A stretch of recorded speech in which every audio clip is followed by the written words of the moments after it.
Жаңы үйлөнгөндө.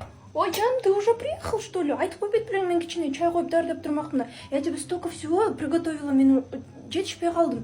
Азыр манты бышты, қойып тұр, синабоны бышы да духовкада. И холодильникте уже салаттар даяр. Кел сен отырар, мен чай қойып қояйын азыр. 10 жылдан кейін. Эй, келдің, қиратқансып бір нәрсені. Бас отыр, тамақ іч. Не тамақ болмау эле, рушкиде баягы эле. Манты, ой, қақтан манты мен балдармен отырып, үйдің тиричилигинен чарчадым. Бас отырып, өзің қойып чайын ичерчи, мен болду кеттим, уктайм.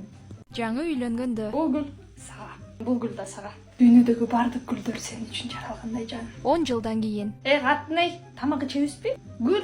Каяктагы гүл. Силерди багам деп жүрүп, мына чытык носки менен жүрүп, арыктап да кеттим. Элдин баары айтып атат, арыктап кетиптирсиң деп. Ой, ушу сен менин канымды ичип эле арыктатып атасың.